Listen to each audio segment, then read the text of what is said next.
Hello everybody, welcome to the next mindset session for Feel Look Be. I'm feeling emotional. I'm feeling like my emotions are on the surface of everything that's to come here. This session will can literally change your life. And if you listen to what I'm going to say and you understand the messages contained within, I have no doubt this will change your life forever. So first, let me share something to my screen. And it's this. Okay, I'll just need to minimize this. Give me a wee sec. That'll give you time to join me anyway. And in we go. Okay, good stuff, right? How do we get that a bit smaller? There we go. Okay. Now I hope people that need to see this will be here tonight. But the problem is, a lot of the time, the people that need to see and hear and feel what I'm saying quite often are the people who are AWOL. We can't find them. Where are they? So they don't hear the content, they don't see the content, they don't do the content. And so how can I ever help someone when they don't even show up for themselves? So I hope you're here. If you're needing to hear this, I hope you're here. And this could be a complete game changer for you. So whilst I wait on you joining me, whether it's morning time, wherever you are, afternoon or evening, welcome everybody. It's evening here in the UK right now. Okay, I'm really feeling like I'm feeling this session in my heart, and I've not even started yet. I've got a lot of notes, as I always do, but this is a mindset session, and a lot of the time, for me anyway, the mindset work, the deep inner work that we have to do in an effort and to change your life and to change the future, it's not about the logistical stuff, really. That's about maybe 20% as far as I'm concerned. The 80% is the mindset work, the deep inner work, the psychological, how you think work, the spiritual work, the stuff that people can't see. And so when I'm trying to convey those messages, that's harder than explaining what insulin resistance is, for example, and how to reverse type 2 diabetes, and talking about fibromyalgia and PCOS, for example, metabolic syndrome, syndrome X. I could talk about that all day long, but the mindset work and the mindset content is harder to get across in a way. But I really feel it. And when I feel it and I deliver it, it's like therapy for me. It's amazing. So, will we get started? I think so. There's 3 P's that could be getting in the way of your progress. 3 P's. And those P's are this. Permanence. You believe something is permanent, particularly if you have a fixed mindset. You believe it's always going to be the same, or nothing's going to change, or the brain that you're born with is how you're going to be, and you can't change and adapt and grow and learn and progress. You're just going to stay the same. So that permanence could be like a barrier or a big black cloud that surrounds you, and you can't break away from it because you are conditioned. You've conditioned your mind to feel like, well, that's the way it's going to be. That's the way I am. That's the way it's going to stay forever. So that keeps you stuck. So that's the first P. The second P is pervasiveness, which means you think everything's the same. So if one element of your life isn't going well, you think, well, the rest of it's going to be crap. The rest of it's going to, go to the dogs. And I'm never really going to be able to change anything. And that's not the case. One element of your life could need work, but there's other elements of your life that you could really draw upon and get strength from and change the reality of this blockage that you've got. And the last P is you take things so personally. And most of the time, it's not personal to you. It's not personal. So when things go wrong or they don't go to plan, you think, well, that was my fault, that was me, and you feel down on yourself, you get negative self-talk, and actually you talk yourself down from going for the job, for going towards the new relationship, and before long you will feel really stuck and flat and bored and miserable, and you'll gain weight, and you'll get all of the signs and symptoms of a person that just has lost their mojo. So that's the 3 Ps, and that's really important. The second thing I want to talk about is a lot of the time when you embark on something new, you want to do it, your willpower is pushing you to do it, but actually you're fighting against the survival brain or an automaticity pattern. So everything that you do in life is automatic. So you get up in the morning, you jump in the shower. You don't even need to think about it. In fact, before you jump in the shower, you check your phone, you check your socials, and you then get in the shower, you come out, dry your hair, get your makeup on, go downstairs, kettle on, and you're running an automatic pattern, and you don't even need to think about what's coming next. It's so automatic. And a lot of the time, you're running your whole life on automaticity, and it's comfortable. And it's comfortable because it's safe. And your body's got you stuck in this survival mode. So even if you have 4 or 5 stone to lose and you need to get your body in shape, or you need to relieve your stress, or you need to make some changes in your life, they're really hard to do because you're living in this survival mode. So you live on biscuits and cakes and sweeties and Coke and refined carbohydrates, and to make that change, you're willing to do it. You've got the will and the willpower, but the sustainable long-term change means it's going to be uncomfy. And damn right it's uncomfy. It's really uncomfortable to make those changes. So you then regress back to survival mode because it's comfy and safe. And you might be 18, 19, 20 stone in weight, but it's safe. And your survival brain is taking over and is dictating your whole future, and it's keeping you stuck. To break those patterns takes you to step out of that box that you've had yourself in and actually think, I need to break this pattern. And it's going to be uncomfortable. I'm going to have to retrain my brain and think differently. I'm going to have to go for walks when I feel like I want a cigarette, or I want to have a drink, or I want to binge eat and binge on carbohydrates and sweeties and all the stuff that's not on a feel, look, be plan for the first 4 weeks, definitely. So you have to break the patterns, and it's not until you break the patterns can you start to even contemplate moving away from this, being in this box. And that's uncomfortable. It makes you sweat, it makes you lose sleep, it makes you worried, it sometimes gives you the jitters because you've got withdrawals from all the bad stuff. Your body's so conditioned to live on sugar and alcohol and nicotine and a gambling high, or a sex high, or whatever the addiction is that you may have. It's difficult to come away from it. It's painful. So once you realise that it's painful, you get to a place where you kind of accept that you'll go through that, and you become much more open to change. So that's a couple of basic things that we need to probably touch on before we get deeper into this. Now, I'm going to go quite deep, so bear with me here, okay? When you realise what you want and why you want it, you can then start thinking about making those changes from the box to the daily habits that need to happen for you to get there. When you stop worrying about the how you're going to do it, and you purely concentrate on the why and the what, not the how. I'm showing you the how, I'm giving you the structure. You don't need to worry about the structure. The structure is here. Shelley Booth, me, I've given you the structure. So you don't worry about the how, you worry about the what and the why.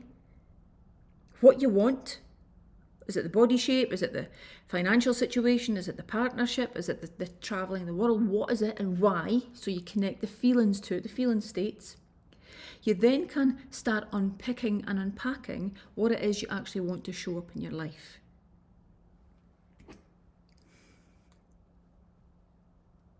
Okay.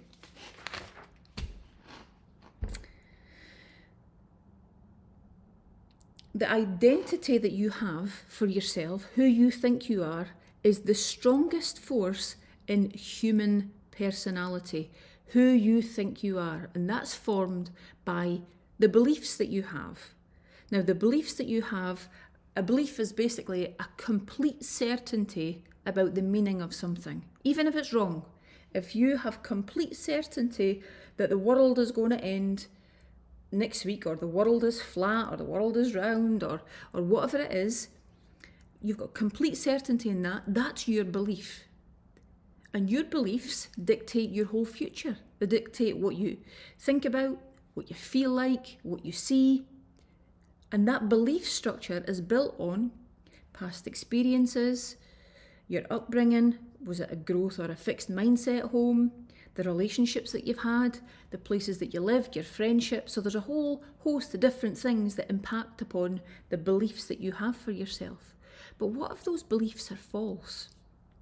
What if those beliefs are a set of beliefs that somebody else put on you? Sometimes we get in relationships that are horrendous, that are abusive. We're told we're not worth it.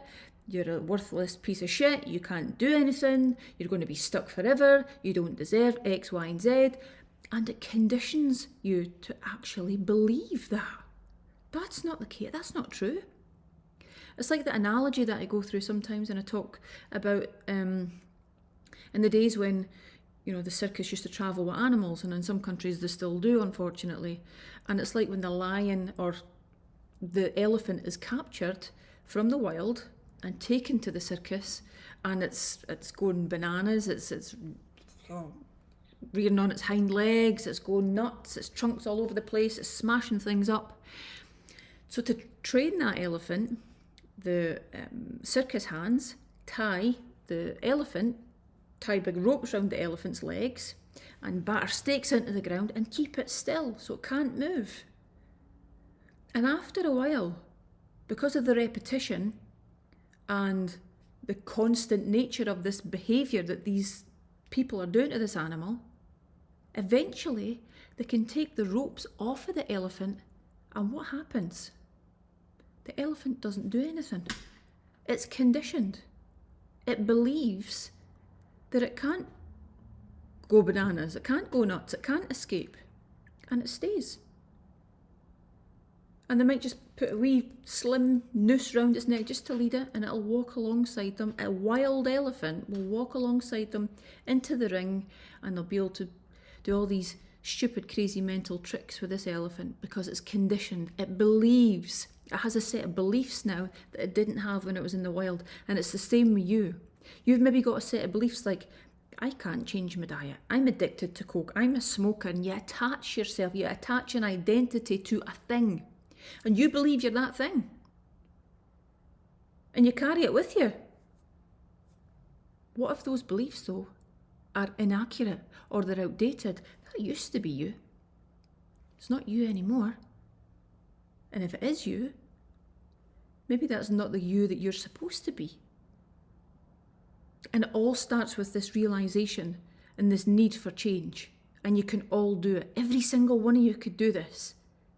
But it takes doing this work. And it's like a light bulb moment. You think, that sounds really simple, but yeah, that's me. To create a breakthrough, whether it's in feel, look, be, lifestyle, optimal health, whether it's, you're trying to get a job, you're trying to be a multi-millionaire, whatever it is, there are a few things that will contribute to the breakthrough. And the first one is you need a strategy or a plan. And that strategy or plan must be robust. And on feel, look, be, you've got a strategy and a plan. I've created it for you. I've taken all the hard work out. You just need to show up. So that's the first thing. Show up and do the work.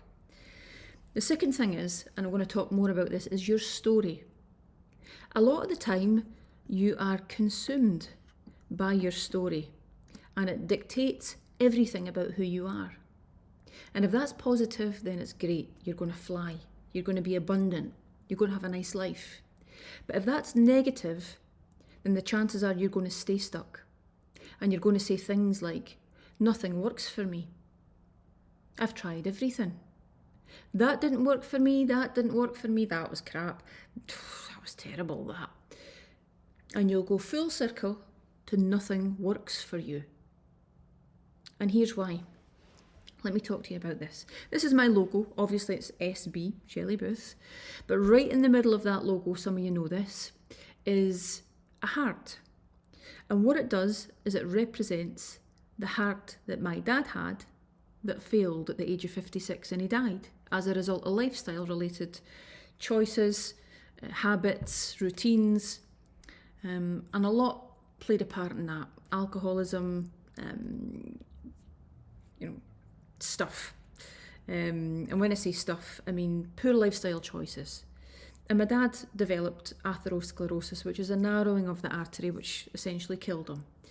So it was a combination of smoking, alcohol every day for many, all my life certainly, and omega-6 vegetable oils, causing massive amounts of inflammation so that artery narrows. And I talk about this a lot in Feel Look Be, and I'm not going to go into any further than that. But it killed my dad. And since that day, I knew, because of everything I knew then, and I had graduated by then, I had a sports science degree, I was immersed in the world of health and fitness, I knew that I had to do something to help educate, re-educate, actually unpick what education people thought they knew, and rebuild, get to a level playing field and a baseline of what we should actually know. What's the data, what's out there, and what don't you know? And that's why I created Feel Look Be. And I've put it together over 25 years now, and that is what the programme is. It's an amazing programme, it's robust, you're on it, you'll love it, and if you go all in and immerse yourself in it, it will change your life. But that's my story now. For quite a few years, I was knee-deep in grief, in trauma. I couldn't listen to music for years. I was pining after my dad. And it was a silent pine. And it was silent tears. And it was a silent suffering. And I could have got stuck in that forever. But you now know, because I'm sat in front of you, I managed to change it.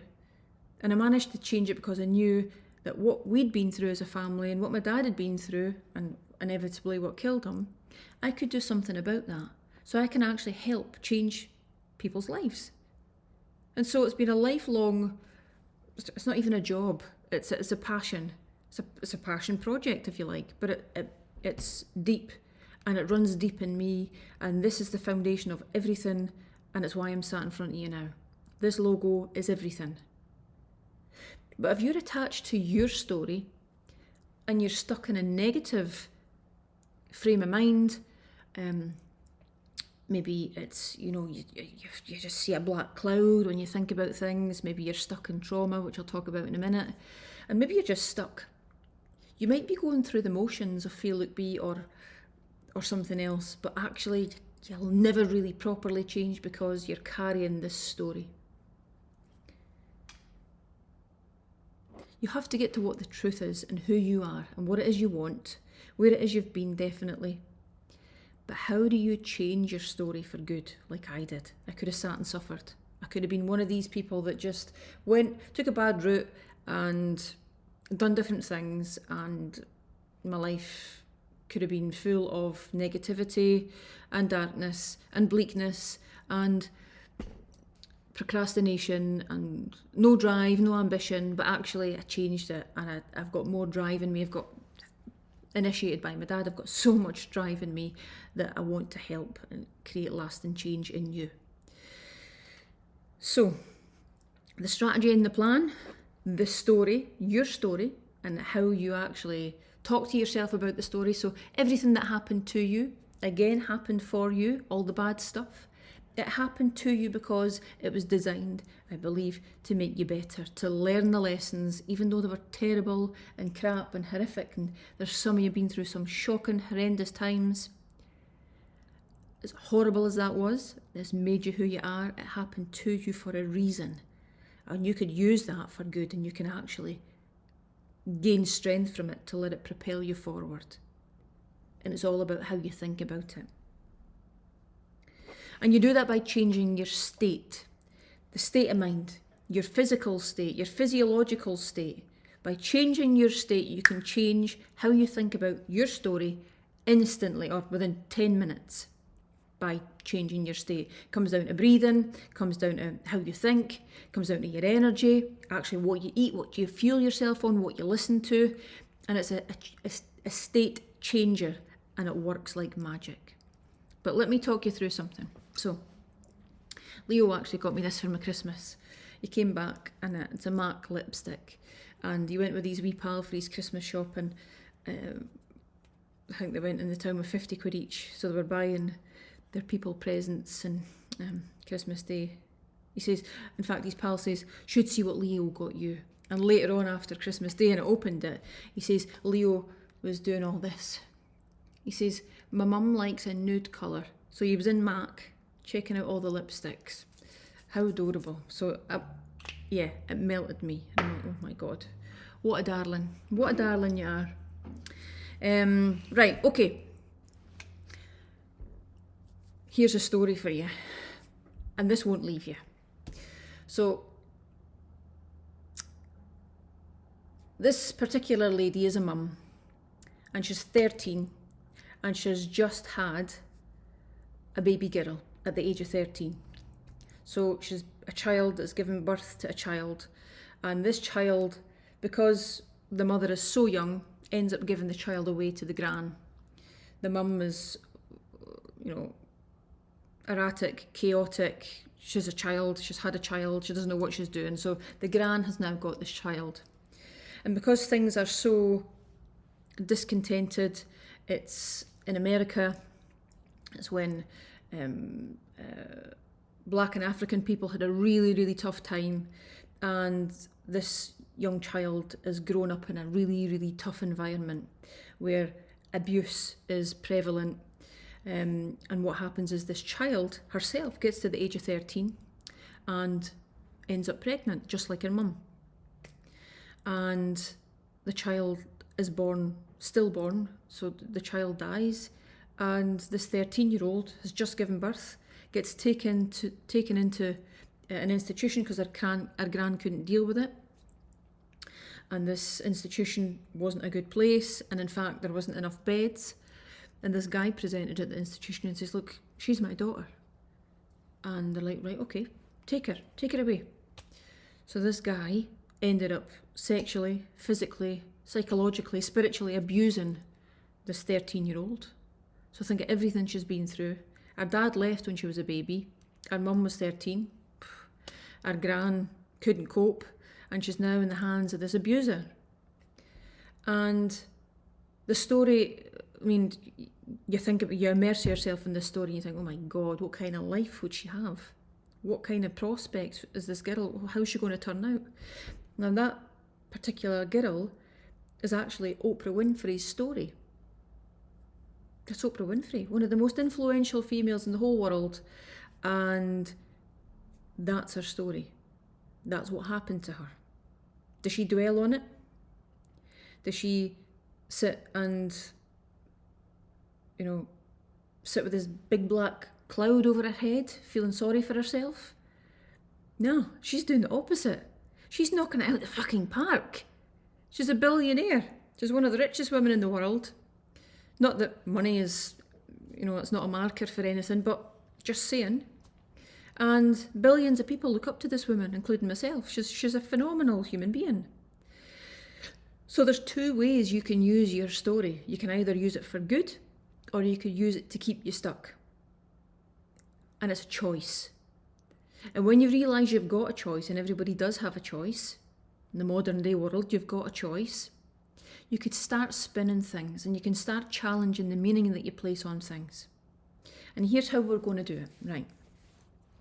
So say someone you love has had a traumatic experience, or you've been through a trauma, and you have developed this wound. We'll put it here. Don't tell Leo, I'm doing this with his nude lipstick. So there's the wound.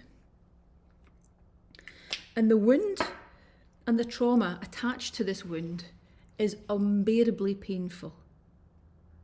You can't sleep. You carry it around with you. You've carried it around with you for years.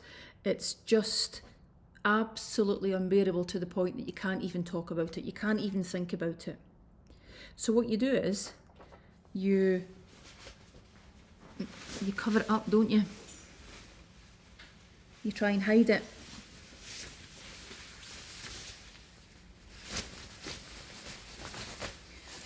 It's hidden. It's fine. But people accidentally brush past it and aggravate it. And that causes reactions in you and emotional responses and maybe outbursts and behavioural changes. And people think it's a massive overreaction. They're like, they don't understand. They don't understand what's under here. So you keep it covered over so you can try and fit in. And subconsciously it numbs the pain, doesn't it? It numbs it for a while. You forget about it.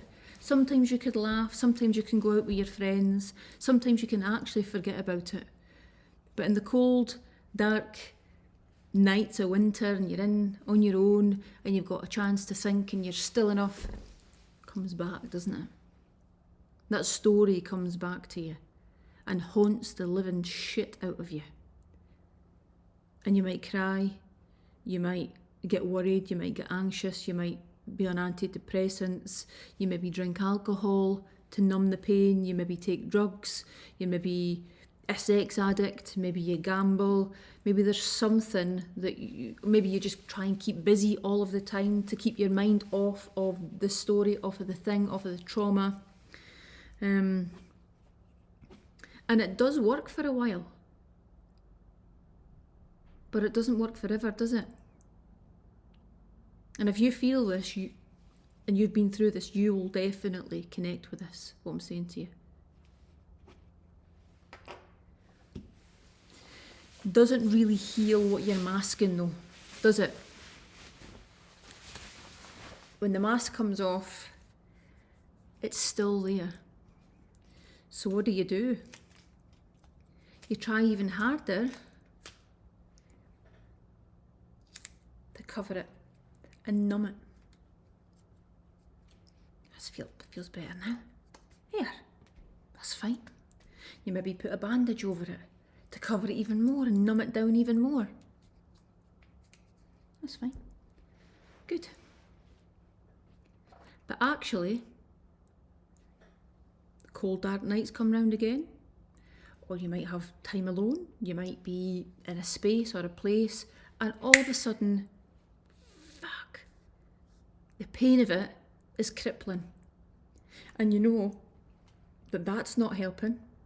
In fact, that's probably making it worse because it's concealing what's under there. You're constantly concealing and constantly masking what's under there. And when you're bold and brave enough and you decide to take that off, the bandages off, and expose what's underneath, you could recognise that your vulnerabilities and sensitivities and emotional responses to this, it's not a fault in your personality, it's actually really real. You deserve to feel those things because of what you've been through. It's okay to feel those things. And when I say deserve it, I don't mean that in a way that you deserve that. What I mean is, what actually happened to you is justified the way you feel about this wound. It's normal, it's natural. So you can't feel shame, you can't feel, you might even blame right now, but you can't feel shame, you can't feel bad about yourself, you can't self-loathe. And if you do, you're going to keep putting this bandage on. And you're going to keep going round and round in circles until one day the bandage is going to come off for good. The elastoplast is going to be ripped off and you're going to expose the wound. And when you expose that wound, that's when you can open it up to see actually what's under there and what you need to do to try and heal it, what you need to do to try and fix it. And that's where real life transformation starts. That's where the mindset shift becomes an absolute life changer and game changer and will change the course of your whole reality. When you expose the wound and the trauma to the air, to the elements, to the emotions, and you actually give it time and space to go, right, okay, what am I going to do with this?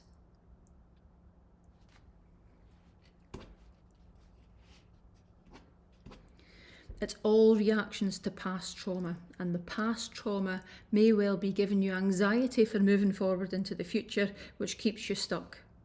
And you're stuck because of the meaning that you've placed on your story. All those things that happen to you, the chances of them happening to you again are very, very slim. In fact, probably nil, because you have learned so much by what you've been through that to put yourself through that again, to choose that relationship again, would be ridiculous for a start. So you'll make different choices.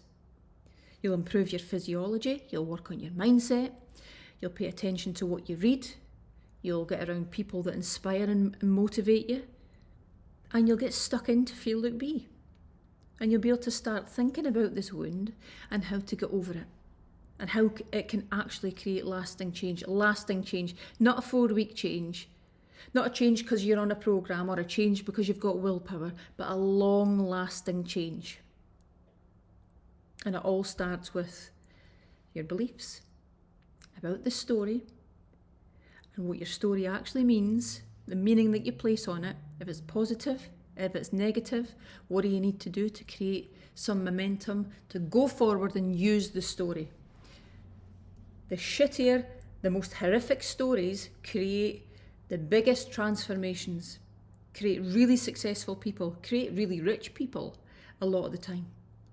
A lot of ultra successful people have been through the worst of times because they've used the story for good and they've spun it and they've learned so much from it.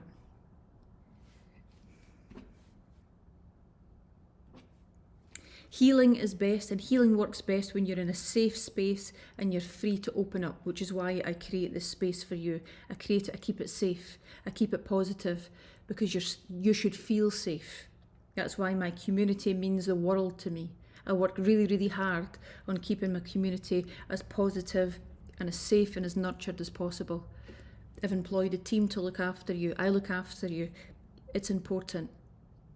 When you start to feel safe, you could then start to heal. When you start to heal, you could change the shape of your whole reality. And you are doing that. Nobody else is doing that, but you are doing that. And before long, guess what's going to happen? Gradually, very gradually, this wound is going to pretty much disappear. And it's a MAC one, so I might need to rub for a wee bit longer. Amazing. That's when you can move forward. That's when lasting change will happen. That's when you won't keep regressing back and forwards. And it's beautiful to watch.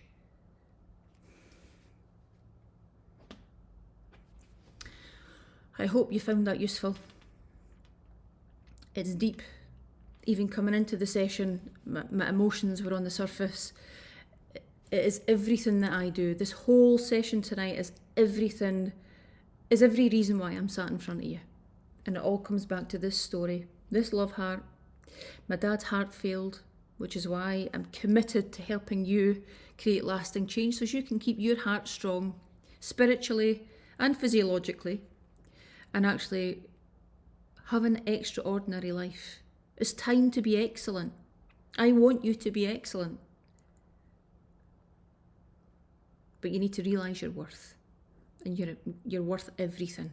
You're amazing. Okay, lots of love to you.